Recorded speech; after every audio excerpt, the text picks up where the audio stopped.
Right, well, this is it unboxed. What you get basically is a plastic holder, nothing much to it, but you don't need much to it. You get a clear lid, which is about 2 inches, something like that, 2-3 inches tall, and a set of the root trainers. There's about 8. You get 4 in. You get 4 in a row, and you get 8 sets. So basically, there's one filled with 3 of them. Just rest in like that, up tight. You fill it all, so basically you get 32 cells in one tray.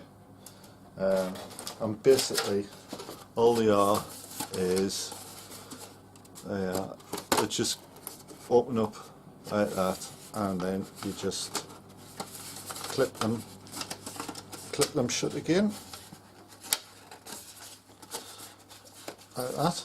There you go, and you just fill them with compost. These are the deep root trainers, so these are 5 inches deep. You can get ordinary, I think they're called rapid root trainers, and they're just 3 inches deep, but that's mostly for your leafy vegetables such as your lettuce and things like that. But these are ideal, so they say, for things like your broad beans and what have you. So what I'm going to do is, I'm only going to do 3 at the moment. I've got some seeds, some more seeds that I'm going to sow. The first is this, and it's James Wong's homegrown Revolution sets of seeds, and these are the black tomato Indigo Rose. So they're a black tomato, supposedly very high in antioxidants and what have you, but I thought, well, I'm always for experimenting, so I thought I'd give these a go, and these are due, in my opinion, to be sown indoors in a heated propagator for a good start. And the other thing is this, and it's Comfrey. This is a hardy perennial which grows year after year. I've been looking for this for ages because I've always wanted to try and make my own sort of organic food fertiliser for me tomatoes and cucumbers and the like. So when I saw this, because I've been looking for ages and I've never seen it, but I've seen it in clears, so I thought I'd get some and I'll grow this and use it to make some homemade tomato fertiliser or feed. So I'll sow that as well. The other thing I'm going to do, and I'll come back up, the other thing I'll do is, as a bit of an experiment, I'm going to do some broad beans. I showed you in an earlier video that I did some broad beans at Bunyard's exhibition. So what I'm going to do is a bit of an experiment with them. They've had a 3 days head start, but I'll see how they go. But I'm also going to sow some in my root trainer that I've just bought, and have a little look, see which one comes out on top. So I'll do that and I'll get back to you. So that's the tray filled up. Now I've only filled up the first 3, so that's 8, 9, 12. out of the 36. All the others are empty, but you need them in to keep them up, and when they're wet, so the soil doesn't expand. So it's best to get them all in so they're packed tightly, and then fill them with the soil, which is in there. Obviously I'm going to place the seed in at the correct depth, and then just top up lightly with a bit of soil, and then it's just a case of watering it as well as labelling. Can I forget the labelling? And stick it in the heated propagate, and we'll see what we'll get. Well, I've got the broad beans in the first row, so the next thing is my black tomato. So we'll give this a go.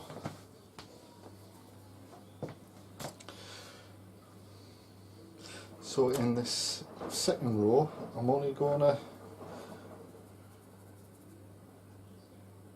grow 2 of them. You only get 6 in a packet, but I'm only growing 2, one to actually grow and the other one to as a backup.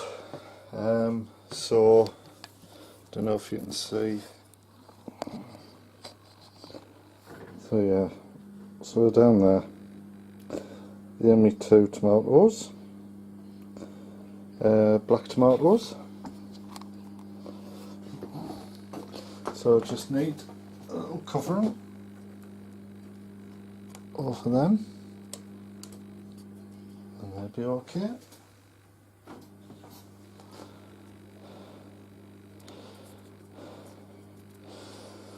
And then I'll only do again 2 of the Comfrey, and we'll see. Nearly forgot. Always remember, label them, and I'll sort out the Comfrey. These are Comfrey seeds. You can see, not a bad size really, but a little bit like an onion, but a little bit bigger.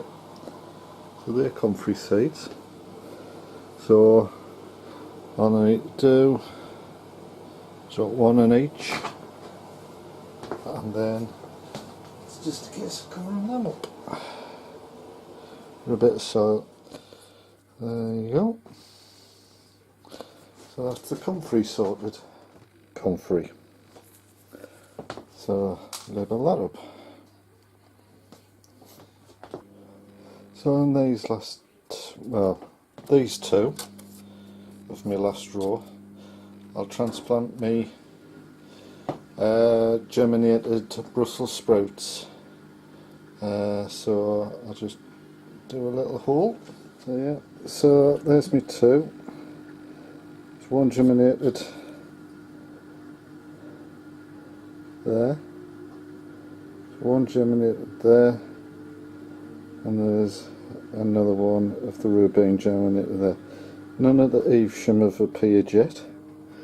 So what I'll do is I'll transplant that one and that one over to those 2 and leave that one in this pot as a backup. So just need to gently tease these up. There you go. I don't know if you can say that.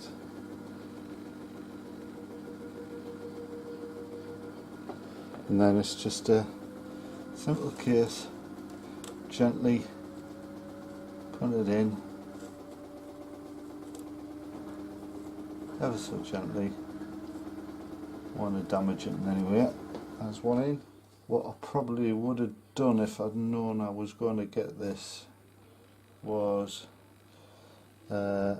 sow them actually in these containers.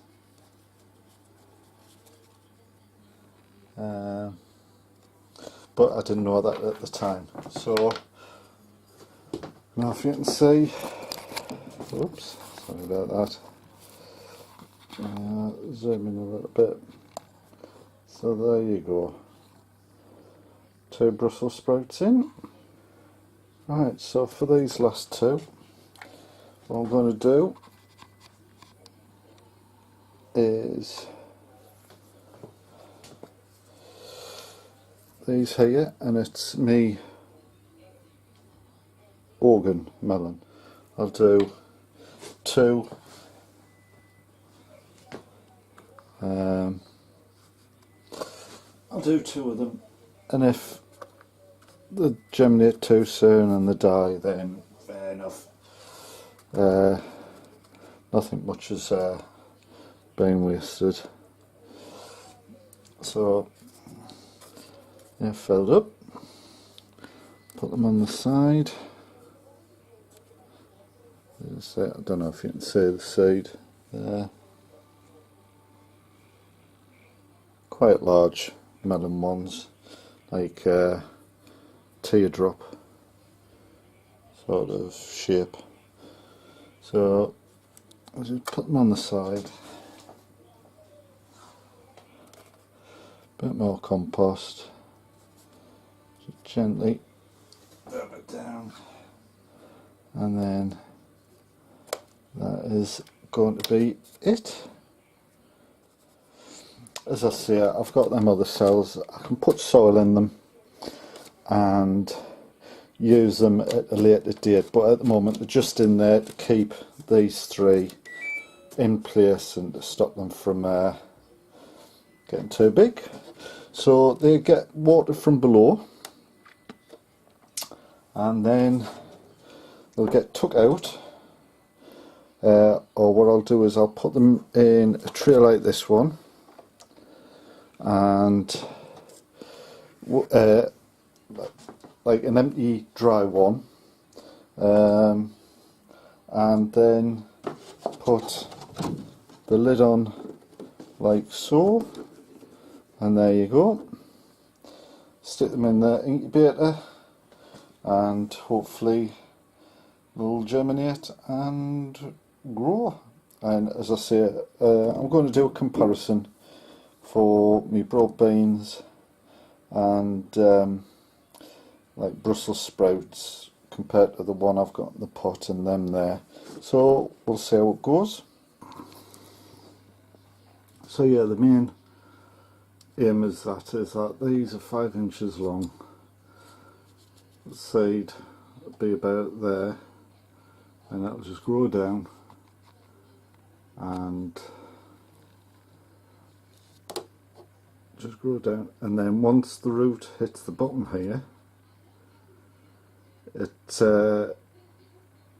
not in contact with water or anything like that, it's just the air, so that causes it to dry out and it kills off the tip of that root, and then what that does is then it stimulates other roots further back up near the top to then start growing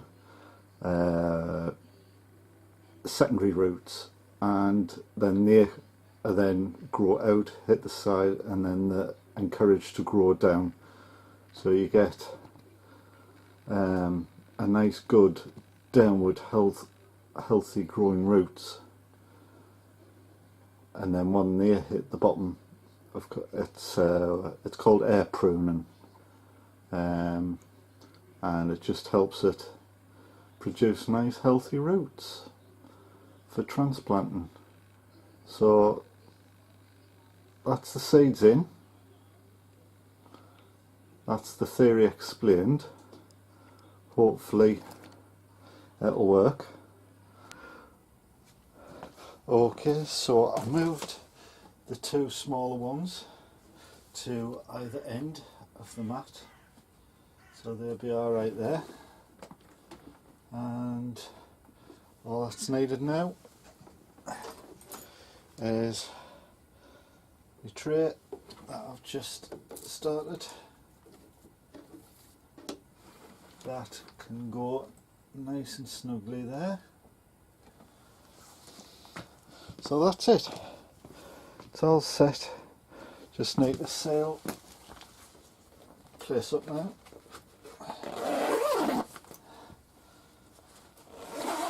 Put the heat in. not that it's particularly cold right at the moment. And then over it with that. And then Bob's your uncle. Give that a couple of days and we'll see how it goes. That's another video over with. Hope you enjoyed it. I'm quite excited about my new bit of kit. See if it sort of gives us a bit of a head start with some nice young healthy plants. As they grow, I'll make future videos and show you how it gets on and whether or not it's as good as using toilet rolls or whatever. So we'll see. Anyway, it's time for me to go. So like, comment, subscribe. Until the next time, bye from Sammo's Pot Garden.